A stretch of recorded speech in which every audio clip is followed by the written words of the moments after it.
Sí, muchas gracias por acompañarnos. Gracias a todas y a todos en este coloquio que vamos a sostener con el equipo artístico de Histeria. Y además de Carla Niemann, autora y directora del espectáculo, y de los actores que ahora se están preparando para salir, tenemos a dos invitados a los que agradecemos mucho que nos acompañen.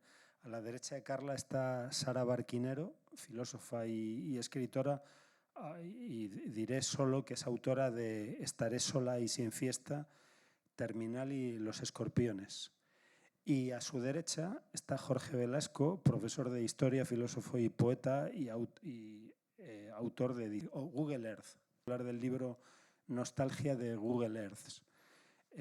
Google Earth, ¿no? Y mucho os agradezco que nos acompañéis y que nos ayudéis a enriquecer nuestra experiencia de este trabajo. Ellos no están aquí por casualidad, han sido propuestos, ha sido propuesta su incorporación a la conversación por la propia Carla, porque han acompañado a Carla en el proceso de gestación, ¿no? de Histeria, de descubrimiento de esta obra. Me limitaré a decir que el texto y dirección, como he dicho… Hola, por favor. Nuestros actores.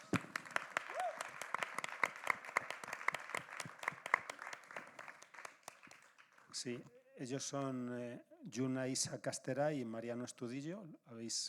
Los habéis escuchado y visto aquí en escena durante un buen rato. Y son los intérpretes de Histeria, espectáculo escrito y dirigido por Carla Niemann a partir de un concepto de la propia Carla y de Alejandro Pérez Paredes. La escenografía es de Mónica Boromelo, la iluminación de David Picazo, el diseño de sonido de Sandra Vicente, el vestuario de Mónica Teijeiro y la coreografía de Juan Pérez. Se trata de una producción del Teatro Kamikaze y nosotros Teatro de la Abadía ha tenido una pequeña participación en esta producción. Estrenamos el 25 de septiembre y nos acompañará en esta sala hasta el 13 de octubre. Y doy la palabra a Carla para que ella misma conduzca esta conversación en la que serán importantes vuestras intervenciones, quizá haya alguna curiosidad, alguna pregunta. Yo las tengo acerca de este espacio escénico, acerca de esta iluminación, acerca de este mundo sonoro, y en todo caso las preguntas más importantes serán las que surjan del patio de butacas. Cuando quieras, Carla. Muchas gracias. Bueno, pues hacemos así repartimos los micros. Muchas gracias, Juan, por la presentación. Muchas gracias a todas vosotras, a todos vosotros por venir a este delirio y por quedaros, que son horas indecentes y está bien estar aquí, está velada. No sé muy bien cómo comenzar, sencillamente decir, el título se debe a la histeria que todos y todas más o menos situamos en ese siglo XIX en el Hospital de la Salpêtrière, pero lo que nos interesaba a nosotras desde ese lugar desde la investigación, ¿no? Era ver de qué manera la histeria llega a nuestros días y es en forma de depresión y manía, que son los dos grandes males de nuestro siglo, ¿no? Si la histeria respondía a una descarga del malestar reprimido, de pronto la depresión y la manía es justo lo contrario, ¿no? Es una represión de ese malestar y es algo que nos ocurre mucho actualmente en este siglo tan endemoniado que es el siglo XXI. Así que no sé si os apetece comentar algo acerca de esto. Sara y Jorge. ¿Se me oye? Sí, genial. Bueno, lo primero, muchas gracias Carla y Juan por invitarnos a charlar con vosotros. Voy a empezar precisamente alrededor del concepto de histeria o alrededor de la depresión y la manía. Hay un momento que es mi favorito de la obra y que yo creo que de gran parte del público también lo será, que es cuando el perro heideggeriano se pone a hacer un discursito. Por tampoco ser muy pesada ni muy densa teóricamente por las horas que son, básicamente hay un concepto de Heidegger muy interesante que dice que hay algunas personas que se arrojan a la existencia cotidiana y por tanto renuncian a la libertad de su ser. Es lo que él llama el Das Mann, o sea, por así decirlo, convertirte en aquella persona que si eres camarero sirve café, sino darte cuenta de tu libertad como ser humano, si es académico, seguir los ritmos académicos en lugar de de a lo mejor hacer la investigación que tú quieres, vamos, hacer un poco la vida que se espera de ti, por simplificarlo mucho. En ese sentido, me resulta curioso porque todas las expresiones de la locura que hemos visto siempre, tanto en ficción como en estudios, tienen dos lecturas posibles. La depresión puede verse como una especie de acto de resistencia por parte del sujeto a esos ritmos del capital en los que no quiere entrar, o también se puede ver como el efecto de sufrir ese capital. Entonces, las expresiones de la locura, las expresiones de la sinrazón o del malestar, ¿son una forma de resistirse o solo son una consecuencia? Con los dos micros. Bueno, a esto me gustaría también que respondiéramos entre todas y todos. Wow, creo que no tengo una respuesta clara, evidentemente porque es como muy complejo, pero sí que creo, sobre todo rastreándolo de cara a Histeria, de lo que sí me doy cuenta y algo que sí me parecía profundamente interesante es ver este arrojo al que nos vemos muchas veces sometidos y sometidas a estos valores dominantes culturales, que es lo que de pronto nos impide mostrar nuestra vulnerabilidad libremente y es lo que justamente nos lleva a tener que encadenarnos a eslóganes que, como decíamos muchas veces, están patrocinados por el neoliberalismo, ¿no? Tipo, tú puedes con todo, no necesitas a nadie, eres jefe o jefa de ti misma. Y el peligro que contra esto es justamente el no poder mostrarse como uno es o como una es, ¿no? Entonces, más que una forma de libertad o de abanderarse, creo que, al menos como lo he estudiado yo, como lo he investigado yo, me resulta más bien una consecuencia nefasta que tiene que ver con el sometimiento de estos valores dominantes culturales. No sé qué opináis vosotros. Sí, a mí me resulta muy interesante sobre todo la forma en la cual algunas faltas, porque la obra juega mucho con el dentro y con el fuera, y juega mucho con que aparezca algo que no debe estar en un lugar y lo que debe estar en el lugar no está. Entonces, en algún punto, también es una historia de fantasmas, ¿no? Y de ahí que sea también una cuestión tan cercana al extrañamiento. Y ese extrañamiento que también es precisamente algo muy vinculado a la depresión, que no hay un hogar al que regresar y que el hogar de hecho está invadido por un espectro. Ese espectro podría ser, por ejemplo, también el capital, ¿no? En cierto modo. Y precisamente cuando el perro heideggeriano le dice al doctor, doctor, eres un empanado, no te enteras, yo creo que en cierto modo le está diciendo, doctor, estás yendo demasiado lejos con tu fantasía y en realidad el único modo de ser, desde el punto de vista heideggeriano, es ser con otro, ¿no? El Mitsein. Sí, además esto me parece muy interesante. Al final en la obra hay algo que tiene que ver con el ensamblaje, que es algo de lo que hemos estado hablando mucho en las caras, de lo que hemos estado hablando mucho. Ahora hablamos de teatro, ¿eh? Este es el momento de filosofía y ahora hablamos. Pero algo de lo que hablábamos mucho en los ensayos es justo de la idea de ensamblaje, ¿no? De qué manera realmente esta idea del sujeto moderno, hermético, que estoy separado de todo lo demás y soy autónomo, esto ha caído con su propio peso, ¿no? Y realmente lo que venimos a defender es que formamos una red, ¿no? Formamos un ensamblaje del mismo modo que respiro el oxígeno que me confiere una planta y yo le doy este dióxido de carbono, estoy generando un ecosistema con mi entorno, ¿no? Y por lo tanto yo no puedo existir sin el otro. Y esto es una de las cosas que creo que se ven reflejadas en Histeria y que desde un plano más teórico o filosófico sí nos interesaba como poder indagar y explorar, ¿no? Por eso estos dos personajes que parecían independientes y distintos de pronto se quedan ensamblados, ¿no? Uno dentro del otro, el otro pegado al otro, ¿no? Y bueno, esto es un poco lo que nos pasa también cuando nos enamoramos, ¿no? Que empezamos a usar gestos muy similares a los de nuestra pareja, ¿no? De pronto nos damos cuenta de que empezamos a mover el vaso como lo hace él o ella, o incluso gestos o miradas o forma de parpadear incluso, ¿no? Que puede parecer una nimiedad, pero al final esto forma parte de esa especie de simbiosis, ¿no? Con el otro.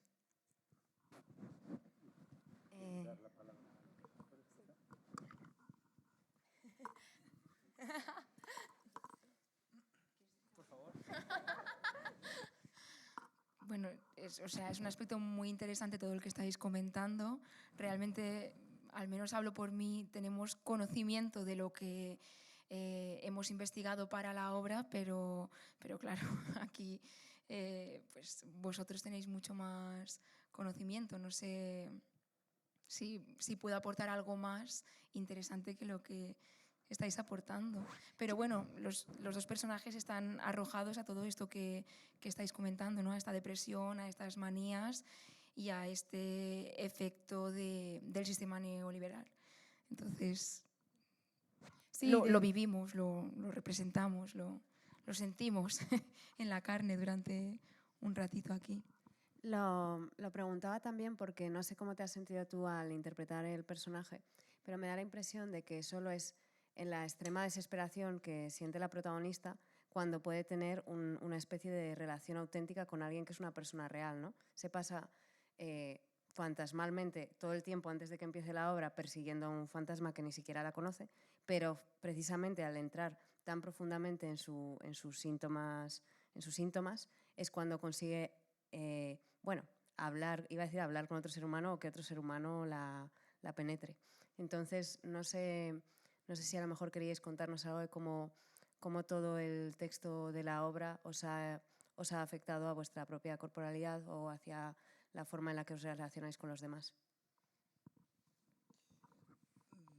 Bueno, yo por mi parte, o sea, yo cuando Carla nos mandó el texto, como que constaté que era una buena opción para interpretar al doctor porque tampoco me enteré mucho de qué estaba pasando. Entonces, hay algo de que como actor tienes que saber qué está pasando para traerlo aquí todos los días, pero también en este caso hay como ciertos espacios en blanco que yo voy descubriendo aquí cada día, o creo que voy descubriendo. Dicho esto y relacionándolo con lo que dices, a mí me ha pasado, claro, yo escucho, bueno, llevo escuchando desde el 12 de agosto que empezamos los ensayos, 6 horas al día, 6 días a la semana, y aquí de martes a domingo. En esa escucha de las palabras que ella dice que han sido escritas por Carla, yo, por ejemplo, sí que me doy cuenta de ciertos comportamientos que yo he tenido con parejas, con familiares, que digo, hostia, que el puñetero Samuel se llama Samuel, pero soy yo también. Entonces hay algo interesante a la hora en el último acto, ¿no? De cada día venir aquí, ¿no? Y pedir que te conteste alguien sabiendo que tú seguramente has sido así con otra gente. Y eso es lo más elevado que puedo aportar después de una función así, que tengo el cerebro frito, pero... Yo también creo que el personaje, por lo que decías de si realmente establece una conexión real con el doctor, ¿no? Después de lo que viene mi personaje, creo que realmente yo me siento mucho saltando como de estímulo en estímulo, ¿no? Creo que es un personaje que realmente está buscando algo con lo que llenar un vacío de una construcción y una esperanza que ha puesto en otro ser humano, que se ha marchado y que le ha violentado tanto. Entonces, sí que es verdad que hay una conexión real, pero desde el personaje yo lo vivo mucho como bueno, lo que hablabas tú también, ¿no? Esto que se llena, pero que rápidamente se vacía y que nada es suficiente, ninguna escena me es suficiente para conectar ni para querer lo que realmente quiero del doctor. Y no consigo casi cumplir con mi objetivo en ningún momento, porque hay todo el tiempo una falta. Entonces me ha hecho pensar, ¿no? Si realmente tengo una conexión real con él, porque, bueno, estoy ahí en la permanente búsqueda. Tengo la esperanza, todas las funciones, ¿no? Que en alguna me responda, me mire y me entienda. Pero esto pues no ocurre, porque somos personajes antagónicos. Sí, hablemos un poco de los miembros del equipo ausentes, los miembros del equipo artístico ausentes. Y te invito, Carla, y también os invito a vosotros, también a Jorge y a Sara, a que si queréis decir algo respecto del espacio escénico, respecto de la iluminación, respecto del sonido, empezando por ti y luego quizá alguien quiera añadir algo. Sí, retomando un poco esta idea que justo hablábamos, bueno, y sobre todo decir que parece que solo es una obra filosófica, pero claramente hay una investigación previa más teórica, que por eso quería traer a Sara y a Jorge y poder charlarlo desde ahí, pero evidentemente luego hay un trabajo de cuerpo, hay un trabajo sonoro, hay un trabajo plástico que se traduce después en la sala, y toda la parte teórica previa al final está es como un trasfondo, por así decir, ¿no? Bueno, a veces sí hacemos un poco de debate filosófico, pero lo interesante es ver qué le pasa a esos cuerpos, cómo se ven atravesados por todo esto. Entonces, volviendo a los lenguajes, sí, ha sido fundamental de pronto descubrir cómo en este lenguaje no solamente, o sea, en esta obra de teatro no solamente opera el lenguaje textual, sino de pronto el sonoro. Tuvimos la suerte de tener una residencia sonora previa aquí, que ahora si queréis podemos hablar un poco de ella, con Sandra Vicente, que es quien diseña el sonido de la obra. Y lo interesante es que al final esta intromisión que estamos celebrando y a la que estamos asistiendo, que es la del cuerpo de Agustina, al final también es una intromisión en su psique, es decir, en su pensamiento, ¿no? Y hay algo de esto que creo que se traduce muy bien a través de lo sonoro, ¿no? Cómo suena un cuerpo por dentro, cómo suena la mente en bucle, ¿no? Todos estos pensamientos intrusivos, ¿no? Que es una palabra que solemos usar mucho, cómo se mueven de un lado al otro y resultan tremendamente delirantes, pues esto lo queríamos traducir a través del sonido. No sé si os apetece también. Sí, yo quería preguntar por las manos, porque me parece que es algo muy más allá de la representación de la pintura rupestre. La mano tiene como en muchas ocasiones algo muy vivo, además está vinculado también con ese mundo de la historia y del trabajo, y es lo que media en cierto punto a veces entre lo que en Agustina puede ser una parte más de naturaleza y el médico imponiéndose, entrando en ese cuerpo como una cultura, pero a la vez es como que el propio útero contiene toda la civilización, ¿no? Es una cuestión que a mí me sorprende mucho. Entonces, todo ese trabajo de las manos, que además creo que es muy interesante porque cuando están actuando, incluso en ocasiones tienen que frenar a las propias manos, se dan golpes para frenar en seco la mano. Es como si la mano, y más cuando la mano aparece y sale, ¿no? El gesto autónomo de la mano, que es además el gesto del trabajo y el gesto de la manipulación. Y en la obra se habla en muchas ocasiones de precisamente la vida fáctica, ¿no? Creo que es lo que dice el perro, al menos, en algún punto. Entonces, ese lenguaje con las manos está pensado, está improvisado. Cuando movéis las manos de ese modo, por ejemplo, cuando la golpeáis, que ¿eso es una intuición o cómo funciona ese asunto? Bueno, en mi caso, yo nunca había hecho una obra en la que tuviese que usar tanto el cuerpo. A mí me llaman para hablar, porque pronuncio y hago verso y estas cosas, y cuando Carla me llamó fue como, hostia.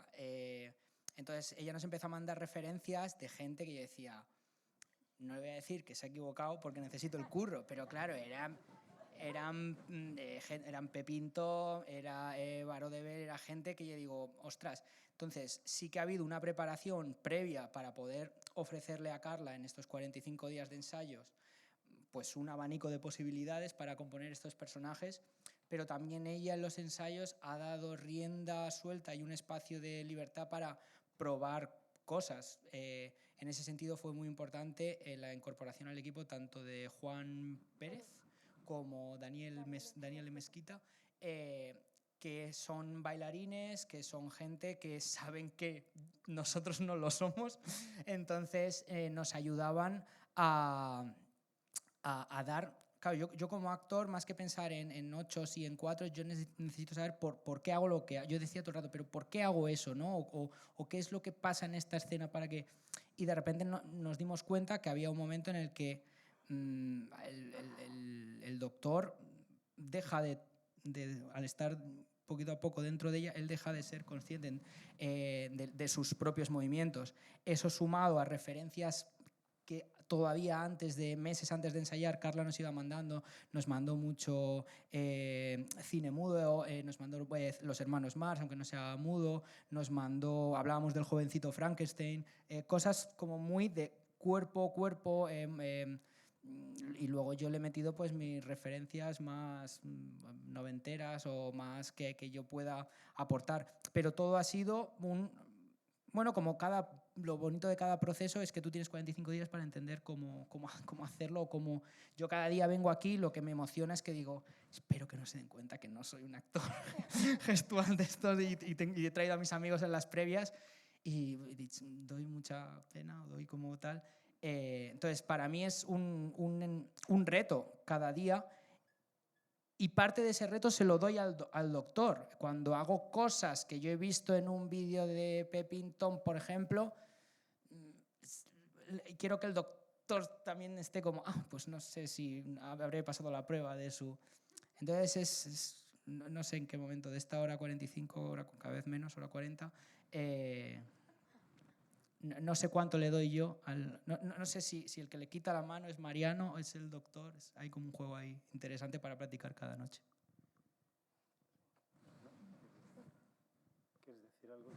O sonoramente el trabajo sonoro, por ejemplo, si te apetece contar cómo fueron esos 3 días de residencia, el trabajo con la voz, que es orgánica. Estuvimos, como ha dicho Carla, 3 días con Sandra, con Ruth, bueno, con mucha parte del equipo, investigando a través de lo sonoro, que es una cosa que a Carla y a mí, a las Sabas, nos interesa mucho. Y pues básicamente partimos de una investigación de cómo suena el cuerpo, desde algo físico que puedes crear a través de tu propio cuerpo hasta algo más metafórico y surreal, ¿no? Que lo iba creando más Sandra a través de las indicaciones y el imaginario de Carla. Y bueno, creo que es muy importante para todo el equipo cómo suena este cuerpo, cómo suena la obra y cómo son estos sonidos tan sugerentes que para mí creo que lo son, ¿no? Porque pueden ser de muchas cosas. Entonces es chulo que también vosotras y vosotros podáis, y vosotres, interpretar de dónde vienen o qué significan o qué son o qué ocupan o qué representan para cada una de vosotras.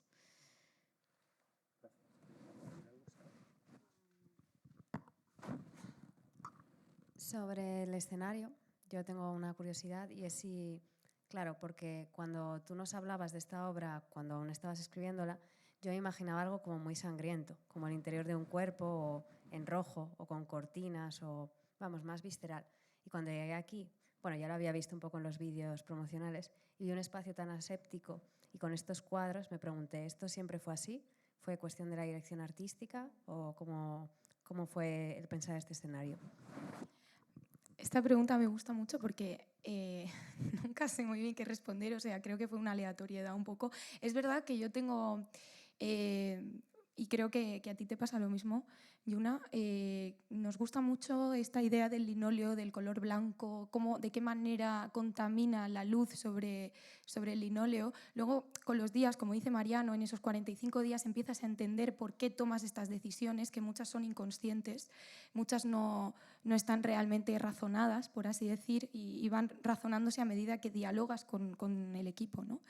Y de lo que nos fuimos dando cuenta, o al menos lo fui pensando así, es que, claro, el color blanco, digamos, invita mucho a la mancha, ¿no? Invita mucho a la contaminación, es un lienzo, ¿no? Es un lienzo en blanco, y de eso va un poco la obra, ¿no? Parecen 2 personajes completamente distintos, imperturbables, por así decir, y de pronto empiezan a contaminarse, a ensamblarse, a mezclarse, ¿no? Esta cosa de casi un monstruo de 2 cabezas, ¿no?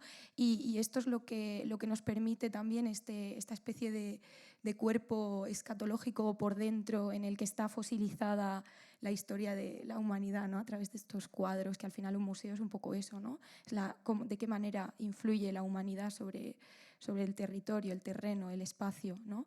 De hecho, había algo muy interesante, que esos cuadros que están en el suelo en principio no iban a estar en el suelo, iban a estar colgados, y justo nos dimos cuenta a lo largo del proceso que tenía sentido que ya estuvieran caídos, ¿no?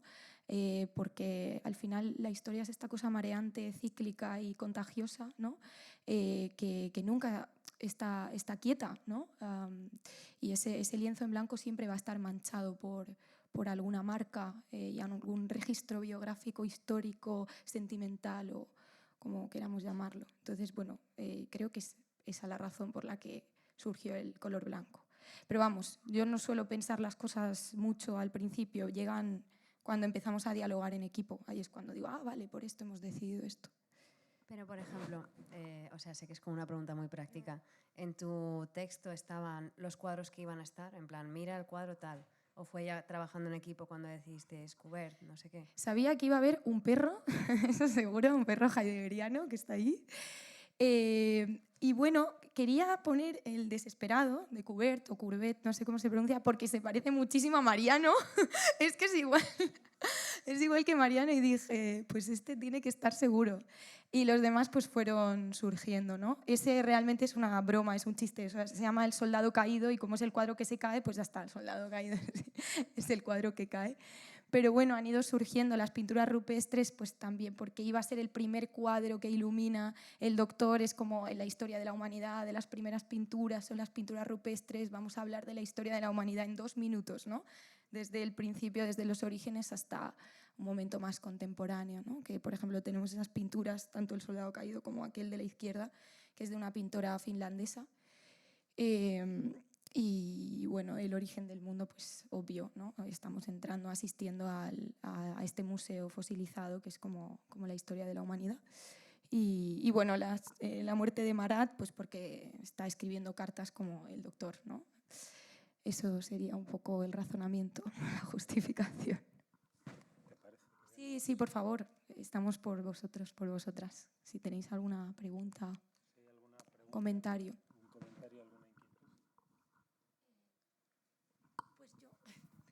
Hola, ¿qué tal? Enhorabuena a todos, me ha gustado mucho la obra.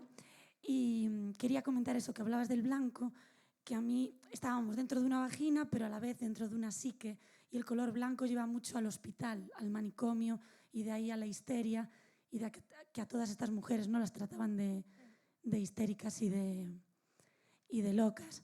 Y también quería, estoy un poco afónica, perdón, también quería hablar de lo que hablabais al principio, comentar, ¿no?, del ensamblaje entre los dos personajes, que ya al final de la obra están fusionados, y me pareció muy interesante el cambio de vestuario del Doctor, que al final dices, es el Doctor, es la paciente, y cómo la locura y la cordura se acaban tocando, ¿no? Que me pareció eso. No sé qué podéis contar sobre esto al respecto.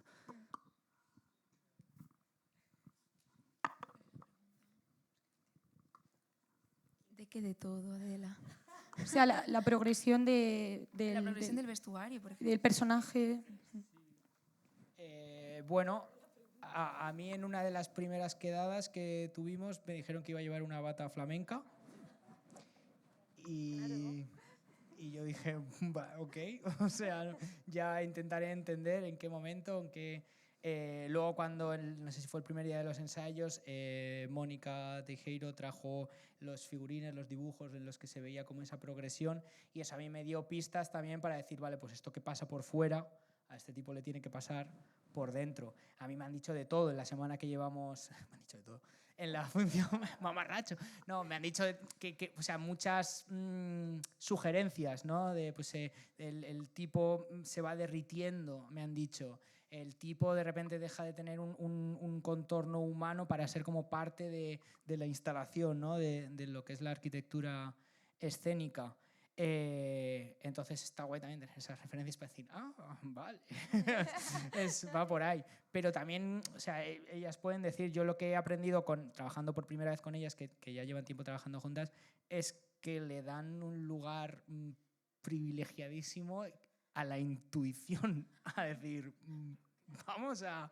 Que yo decía, ostras, yo también que hago mis piezas y tal, digo, hostia, yo pienso mucho las cosas y estas dos van a saco con lo que se les ha ocurrido, y luego ves que tiene sentido, ¿no? Entonces... Cuenta cómo llegó la idea de... Cuenta. O sea, la falda, si quieres. Es que No sé, cuenta, tú cuenta. Si contar todo. Cuéntalo tú, Saba. Yo he hablado ya mucho. Cuenta. A ver, en realidad es que fue un día en la calle, tampoco me acuerdo súper bien, por eso he dicho que lo contaras tú. Pero estábamos un día ahí, nosotras teníamos teníamos una fantasía ya del flamenco, del baile, del taconeo. Y bueno, hablando del personaje del doctor, porque teníamos muchas dudas, teníamos muy claro cómo iba a ser Agustina, pero el doctor decíamos, pero ¿y este señor cómo es? ¿Qué tipo de médico es?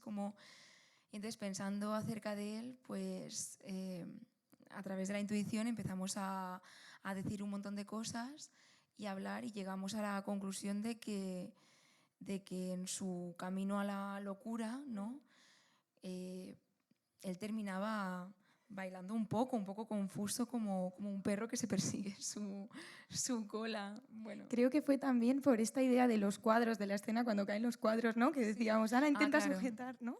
Claro, sí, porque lo sujetara, y de tanto sujetar salía un baile, y ese baile pues se convertía acababa siendo flamenco, ¿no? Intentando sujetar un cuadro, pues sí. acababa como bailando sin querer flamenco, y dijimos, ¿te imaginas que lleva que la bata flamenca va creciendo y se acaba, o sea, la bata de médico se acaba convirtiendo en una bata flamenca?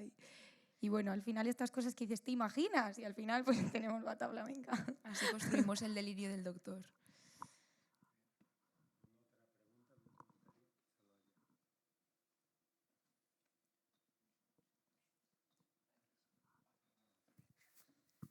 Gracias. Bueno, enhorabuena a todo el equipo. He disfrutado muchísimo. Me ha interesado sobre todo toda la parte plástica y del sonido y del movimiento. Entonces sí que habéis dicho un poco, pero si podéis matizar un poco más como esta investigación en torno al movimiento y las formas de movimiento que se estaban dando en estos cuerpos y su conexión con el tema de la depresión, la manía, cómo se ha encontrado eso. Qué guay la pregunta. Pues mira, justo con esta idea de la descarga del malestar, que es un poco lo que viene a ser la histeria, y lo que... Bueno, al final las histéricas de la Salpêtrière, muchas rápidamente lo relacionamos con esta mujer que está convulsionando o haciendo cosas raras, ¿no? Realmente eran mujeres que tenían ataques de ansiedad, o sea, era ansiedad. Lo que pasa es que este señor, Jean-Martin Charcot, las colocaba delante de la cámara y les decía, teatraliza, hiperboliza este gesto, y yo te hago una foto y así yo puedo demostrar que existe la histeria, pero realmente lo que les pasaba es que tenían ansiedad y poco más, pero porque estaban sometidas a un sistema terrible, ¿no? Estaban relegadas a la privacidad de su casa y no podían tener esta vida pública que sí tenía el hombre, por ejemplo, no tenían esos privilegios. Entonces, ¿por qué cuento esto? Porque sí nos interesaba mucho, y era algo que fuimos descubriendo en el proceso, de qué manera descargo todo este malestar reprimido, cómo sale, cómo lo somatizo con el cuerpo. Y fuimos trabajando pues, estos cuerpos como extraños, ¿no? Que están intentando sacar ese dolor o esa vulnerabilidad y ya no saben cómo, porque están tan oprimidos y tan reprimidos por el sistema que, bueno, digo sistema como digo que pueden ser mil cosas. El novio, por ejemplo, en el caso de Samuel, ¿no? que la tiene ahí con ese gaslighting loca perdida, ¿no? Porque ahora estoy, ahora no estoy, ahora intermitencia, ahora te mando un mensaje, ahora desaparezco 6 días. Entonces, hay algo del extrañamiento que nos interesaba, ¿no? ¿Qué le pasa? ¿Por qué se mueve este cuerpo de forma extraña? Pues lo que ayuda al extrañamiento es justamente señalar aquellas cosas que damos por hecho, señalar aquello que pasa desapercibido, que siempre estuvo ahí, pero que no lo hemos visto hasta este momento, en el que se ha exagerado este movimiento, en el que se ha colocado el foco de luz, ¿no? Y justo pues esto es la progresión que vive, por ejemplo, Mariano, ¿no? El doctor, que al principio empieza con gestos más realistas y poco a poco se van deformando. No sé si te apetece, Mariano, contar. Sí, como decía antes, ha sido un proceso o sea, casi circular, no saber muy bien, o sea, en esas 6 horas de los ensayos se sembraban como ideas que luego yo en casa por las tardes, sobre todo por las noches, como las intentaba intelectualizar o decir, ¿esto que he hecho hoy en el ensayo de dónde viene? Entonces, por enseñar así un poco mis cartas, yo le mandé al principio del proceso un vídeo de una peli que, curioso, no la he visto, pero he visto esa escena, de pequeño la vi y me impactó. Una película que se llama Posesión, en la que la actriz Isabel Adjani, hay como un plano secuencia, no es un plano secuencia, pero ella va por el metro y de repente está como poseída, no sé si la habéis visto, y yo le decía, estos son las cartas, ¿no? Pero sin saber muy bien desde dónde. Luego también durante el proceso murió Gina Rowland, entonces yo me acuerdo que vi una peli de homenaje que no había visto, Una mujer bajo la influencia, y también como que había como cosas ahí. Me estoy dando cuenta que son 2 referentes femeninos, no lo había pensado hasta ahora, no sé por qué, pero me parece interesante. Siendo yo un hombre, porque también hago de Jim Carrey a veces aquí, no sé, esto me pasa por tener el cerebro frito y decir lo primero que se me ocurre. Entonces ha sido un poco así, de no sé, yo como había algo también como muy... que a mí que admito que se me escapa, ¿no? en el texto, trabajar con las imágenes. Entonces de repente el trabajo de estas 2 mujeres como que a mí me interesaba, y tener la carta blanca de Carla para decir, pues prueba a ver. Sí. De hecho, en el caso del doctor es esa progresión de la somatización, de la vulnerabilidad y el malestar, cómo va saliendo, y es como que casi no controlo mi cuerpo. Y en el caso de Agustina es al revés, es un cuerpo que está vaciado, es un cuerpo deprimido, está vaciado y succionado de emociones, y es la razón por la que de pronto parece como más cyborg, ¿no? Sus movimientos son muy limpios. No sé si quieres contar cómo lo... Nosotras partimos con mi personaje de la quietud, y a mí al menos lo que me ayudó fue, aparte de referentes que también nos mandaba Carla todo el tiempo,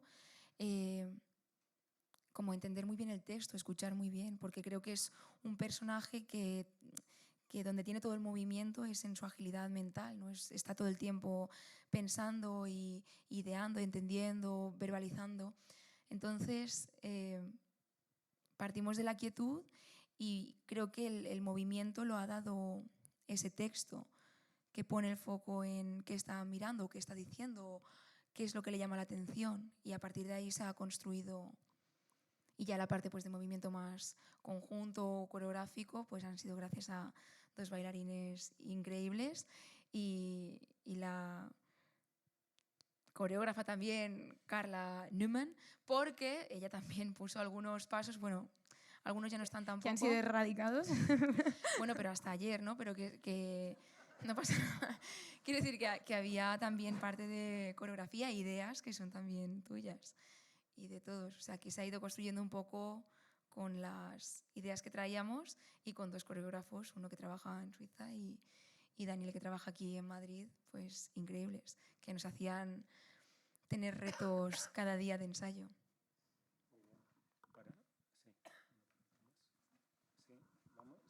Por la hora que es, te invito a que sea esta la penúltima pregunta, y luego quizá Jorge y Sara quieran hacer un último comentario o una pregunta antes de que nos vayamos. Vale, yo creo que es como importante hablar de los números musicales que os habéis marcado, o sea, qué maravilla. Y sobre todo, cómo ha sido el proceso de elegir estas canciones, porque yo estoy sorprendidísima, la verdad. Como, ¿no? Y yo qué sé, la canción de esta pop que escogisteis del final, la de los Turders, no sé, maravilla. Y quiero saber a vosotros cómo salió en el proceso esta elección, el por qué, cómo fueron esos momentos, que creo que fueron maravillosos. Pues puede parecer aleatorio, pero en realidad están súper medidas y súper bien. Bueno, al menos en mi cabeza funciona. Happy Together era porque, bueno, por esta idea que decíamos al principio del ensamblaje, así como falsamente feliz, ¿no? 2 personas que están súper felices juntas. ¿No? Agustina dice lo de siempre estamos en lucha, pero bueno, si no estuviéramos en lucha estaríamos cantando Happy Together de Turtles, no sé cómo se pronuncia, pero estaríamos bailando esto, ¿no? Y eso en el mundo idílico, en el que no ocurre nada, no hay vulnerabilidad, no hay malestar, estaríamos perfectamente cantando esta canción permanentemente, infinitamente hasta la extinción, ¿no? Y cada vez que la escuchaba decía, guau, es que esto es histeria. Yo cada vez que escuchaba esta canción. Bruno Mars fue un poco más, eso sí que fue aleatorio, pero luego nos dimos cuenta, Yuna y yo, de que pues tenía todo el sentido del mundo, porque, bueno, la anécdota es, me da un poco de vergüenza contarla, pero la voy a contar. Claro, yo estaba un día de fiesta con un amigo, 2 amigos, y entonces uno de ellos pues, se puso a cantar, perjudicado, a cantar la canción de Bruno Mars y no podía y no conseguía cantarla y le costaba mucho. Entonces ahí ya surgen los movimientos estos extraños, somatizados. Dije, aquí ya hay algo. Y le estaba costando muchísimo cantarla y dije, madre mía, esto es una escena, yo tengo esto que hacerlo algún día en teatro. Y entonces se lo dije a Yuna, le dije, buah, me pasó ayer esto, tengo que escribir una escena sobre esto. Y entonces nos pusimos a leer la letra y es que la letra dice: entrar en tu cuerpo, en tus inmediaciones, es estar en el paraíso. Claro, yo decía, pero esto es histeria, o sea, es un señor que se mete dentro del cuerpo de una señora, ¿no? Y empieza a descubrir ahí el universo y una cosmovisión de pronto estupenda. Y Psycho Killer pues fue la más dudosa de todas y justamente es la que más gusta, creo, al final. No sabíamos cómo empezar Histeria, sabíamos que tenía que empezar con esa caída del kabuki, con esa intromisión así como más macarra, por así decir, dentro del cuerpo. Y es verdad que Yuna sabe, y lo hemos hablado mucho, que una canción que a mí siempre se me ha quedado como en el tintero de quiero que esto suene en alguna obra nuestra, es Psycho Killer, es una de mis canciones favoritas sobre la faz de la tierra. Y de pronto, que le decía hoy a Sara, en un autobús de Madrid a Cartagena, a Murcia, dije, oye, ¿y por qué no puede ser? ¿Y si es Psycho Killer? Y entonces encontré esta versión maravillosa, así como tecno tal, y se lo enseñé a Yuna, a Ruth, que es nuestra ayudante de dirección, y a Mariano, y les gustó mucho, así que ese es el razonamiento. No sé si... ¿Queréis añadir algo, hacer alguna pregunta, algún comentario, Sara? ¿No? Muy bien.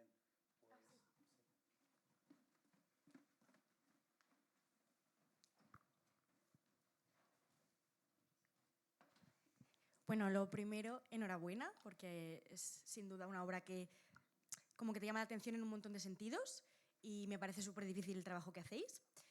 Pero mi pregunta va más dirigida a ti, Carla, porque me he leído tu novela y entonces también como que he notado cierta referencia un poco en la correspondencia sin respuesta que se muestra durante la parte del final, y quería preguntarte si ha tenido algo que ver, o sea, si te has inspirado un poco en ti misma en la novela para escribir esta obra o simplemente es casualidad. Sí, además esto lo hablábamos el otro día, Sara y yo, ¿no? Que decías, ¿cómo era? ¿Cómo me dijiste? Que siempre hay un personaje ausente y como un deseo que se desarrolla hacia... Lo que te dije, que no sé si te habrás dado cuenta, es que en ambos casos la protagonista elige hablar con la persona porque le gusta cómo se pronuncia su nombre.